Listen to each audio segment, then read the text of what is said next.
오늘 말씀의 제목은 회개를 해본 적이 있나요? 라는 제목입니다. 본문은 누가복음 17장 3절로 5절입니다.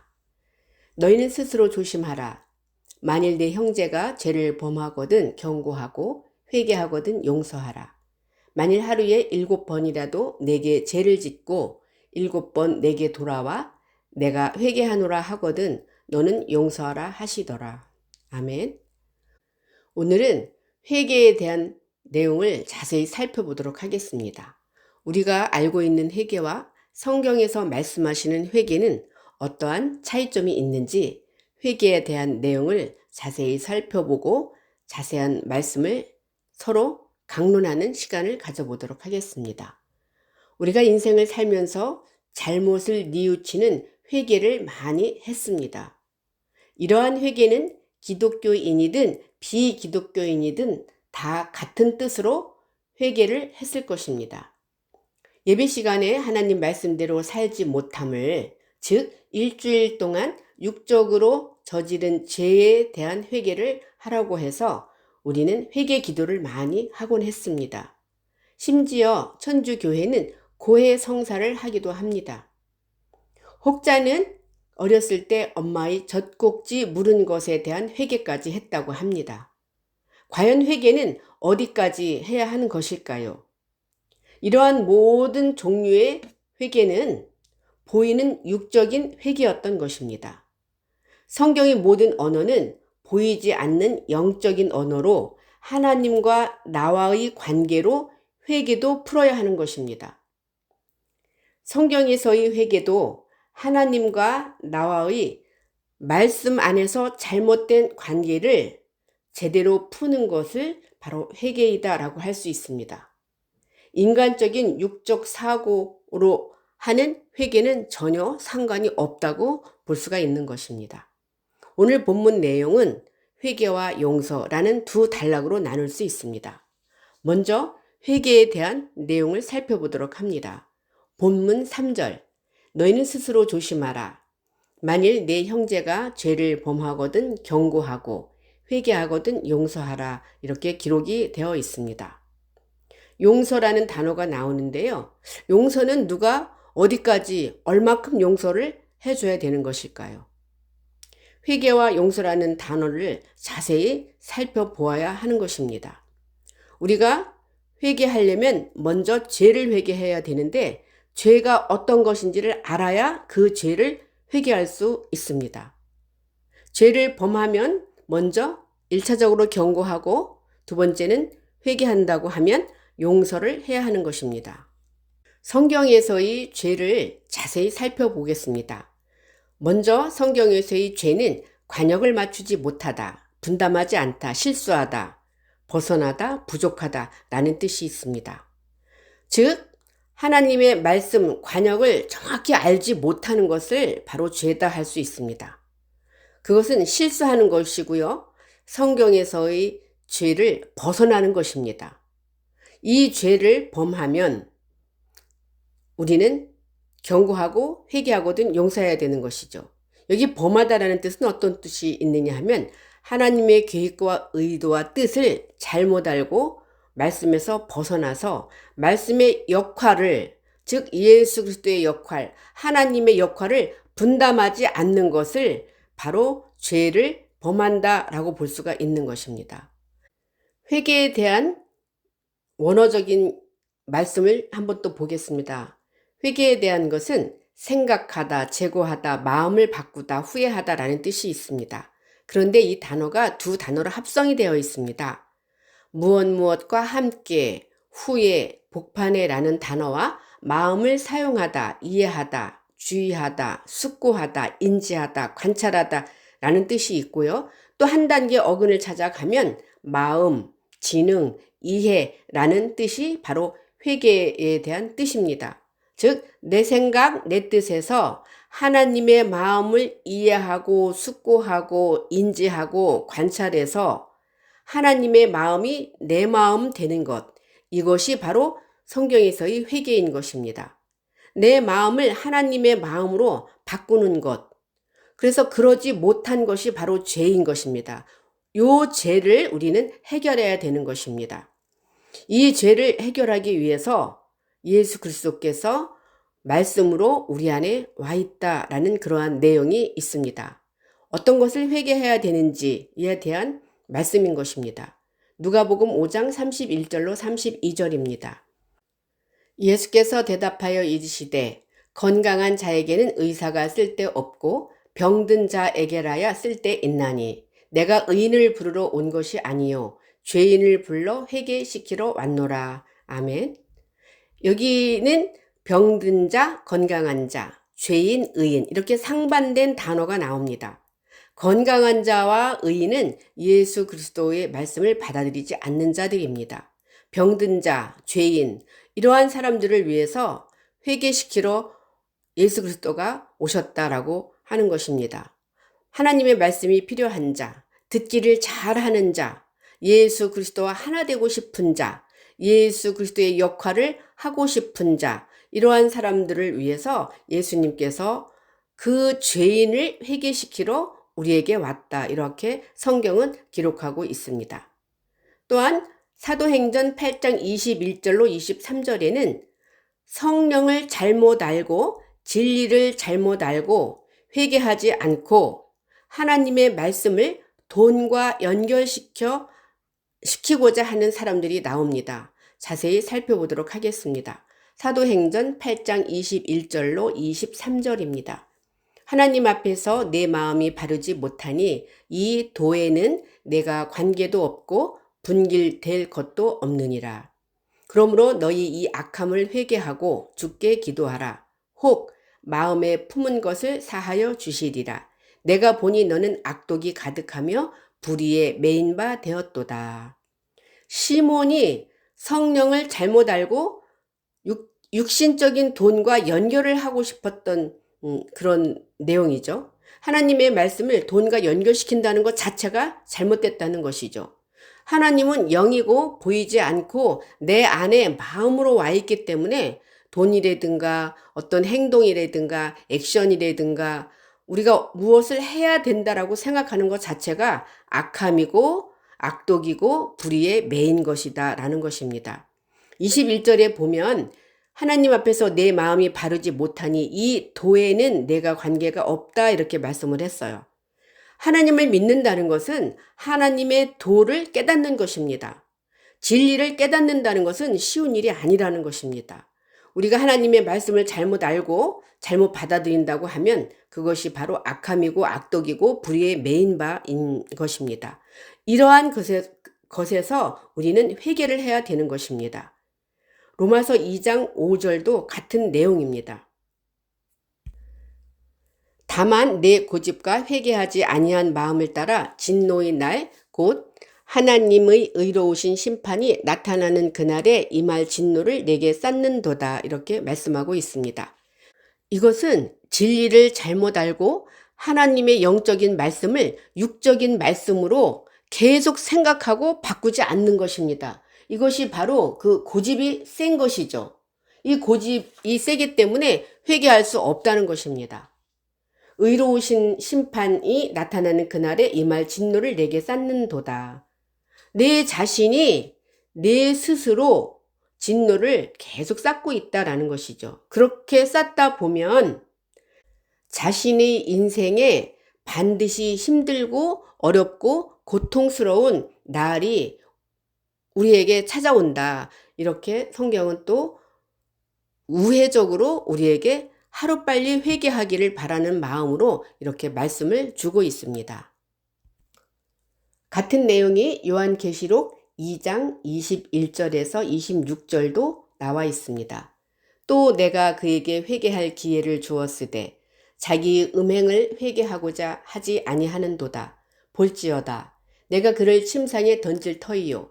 또 그와 더불어 간음하는 자들도 만일 그의 행위를 회개하지 아니하면 큰 환난 가운데에 던지고 또 내가 사망으로 그의 자녀를 죽이리니 모든 교회가 나는 사람의 뜻과 마음을 살피는 자인 줄 알지라.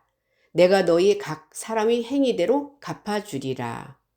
성경은 또 우리가 하나님의 말씀을 잘못 받아들이는 것을 음행한다 이렇게 표현을 하고 있습니다. 그 음행한다는 것, 하나님의 말씀이 아닌 다른 말씀을 받아들이는 것, 즉 사람의 계명이나 전통이나 이러한 것을 육적으로 받아들이는 것, 이런 것을 바로 음행이다 이렇게 말씀하는 것입니다. 이렇게 음행을 우리가 다른 씨를 받아들인다고 하면 내가 그를 침상에 던질 터이요 그래요. 여기 침상이라는 것은 우리가 부부가 합방을 하는 곳이 바로 침상인데요. 말씀을 받아들이는 자리를 바로 침상이다라고 이렇게 비유로 말씀하고 있습니다. 예수 그리스도와 내가 함께 할 수 있는 곳, 말씀을 받아들이는 곳, 이곳을 바로 침상이다 그래요. 우리는 이 침상에 반드시 던져짐을 당해야 되는 것입니다. 그럼에도 불구하고 하나님의 말씀, 즉 제대로 된 말씀이 아닌 육적인 말씀으로 우리가 계속 회개하지 않고 그렇게 한다고 하면 우리가 큰 환난 가운데 던져진다는 것입니다.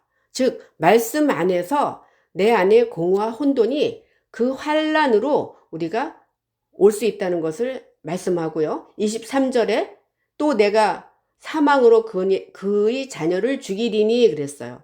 육적인 자녀를 죽인다는 그런 내용이 아니고요. 여기 자녀라는 것은 나의 육적 사고로 낳은 모든 교회에서의 상하 관계를 말씀하고 있습니다.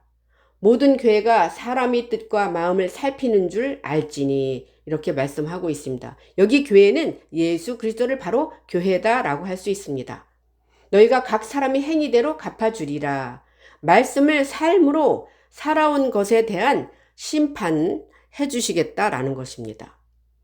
디모데후서 2장 25절에서 26절도 같은 내용입니다. 우리가 회개하지 않는 것에 대한 말씀이 지금 계속 나오고 있습니다. 디모데후서 2장 25절로 26절 거역하는 자를 온유함으로 훈계할지니 혹 하나님이 그들에게 회개함을 주사 진리를 알게 하실까 하며 그들로 깨어 마귀의 올무에서 벗어나 하나님께 사로잡힌 바 되어 그 뜻을 따르게 하실까 함이라. 온유함으로 끝까지 우리를 훈계한다는 것입니다. 그래서 우리가 회개할 기회를 우리에게 계속 주는 것이죠. 진리를 알게 하기 위해서 우리를 온유함으로 계속 훈계하게 되면 우리가 마귀의 올무에서 벗어날 수 있다는 것입니다. 그래서 하나님의 뜻을 제대로 잘 알고 하나님의 도의 경지에까지 오를 수 있게 해주겠다라는 것입니다. 마태복음 3장에는 예수 그리스도가 내 안에 오는 것을 모르는 것을 회개하라라는 내용이 나옵니다. 마태복음 3장 2절 회개하라 천국이 가까이 왔느니라 하였으니 여기 천국은 예수 그리스도 자신을 바로 천국이다 이렇게 말씀하는 것입니다. 예수 그리스도가 내 안에 오는 것을 너희가 모른다면 그것을 바로 회개하라는 것이죠. 이제 두 번째 단락인 용서로 본문을 보도록 하겠습니다. 본문 4절입니다. 만일 하루에 7번이라도 내게 죄를 짓고 7번 내게 돌아와 내가 회개하노라 하거든 너는 용서하라 하시더라. 이렇게 성경은 말씀하는 내용입니다. 성경에서의 숫자는 꼭 아라비아 숫자 1번, 2번, 3번, 1, 2, 3, 4 이것으로 해석하면 절대 안 되는 것입니다. 그것은 육적 해석이고요. 성경에서의 숫자는 하나도 버릴 게 없고요. 모두가 완전한 수를 바로 성경에서의 숫자라고 볼 수 있습니다. 여기 7번이라는 것도 완전수, 즉 하나님의 말씀이 완전히 이해가 되어서 예수 그리스도를 삶으로 나타내고 예수 그리스도의 역할을 감당할 수 있는 것 자체가 7이고 완전한 회개다 이렇게 볼 수 있습니다. 7번 내게 돌아와 내가 회개하노라 하거든 너는 용서하라 하시더라 라는 내용인데요. 용서라는 단어도 우리는 자세히 알아야 하는 것입니다.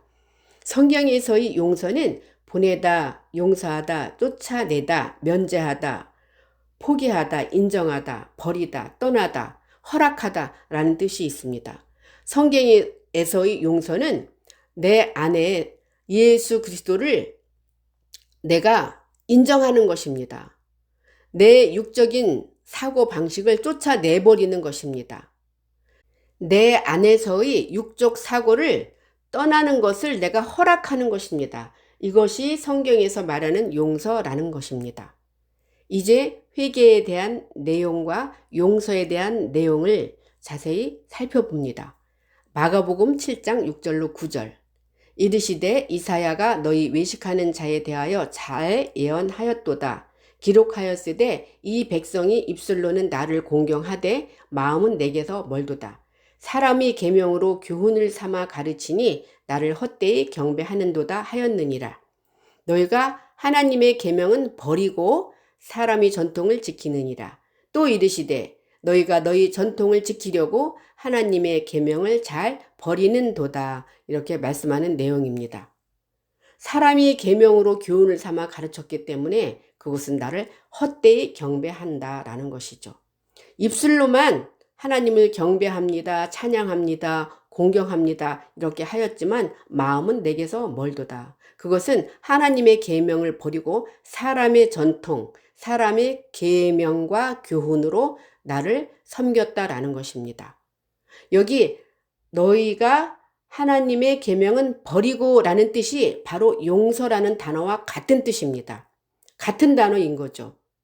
사람의 계명을 버리는 것이 바로 우리는 용서와 같은 내용이다 라고 보시면 되겠습니다. 이제 이 회개는 탕감까지 가야지만이 완전한 회개다라고 볼 수 있는 것인데요. 마태복음 18장 23절로 27절입니다.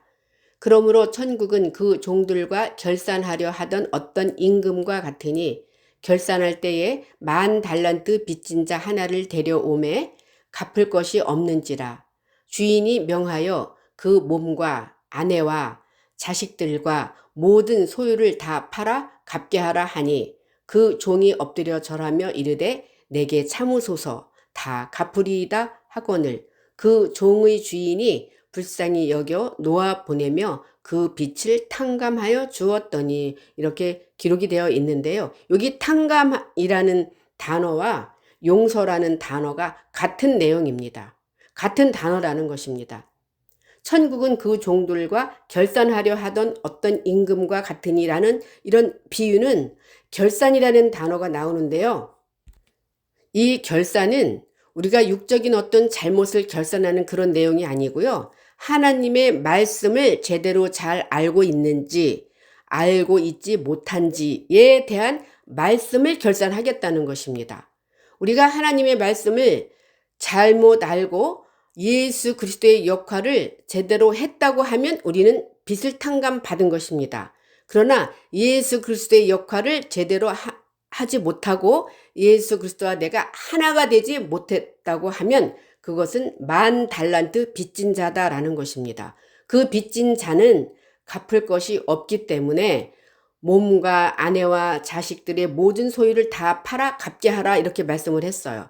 신앙 안에서 잘못 맺어진 상하 좌우 관계와 또한 육적인 모든 육적 속성, 사고 방식 이런 모두를 다 팔아야만이 우리가 빚진 자에서 빚을 탕감받을 수 있다는 것입니다.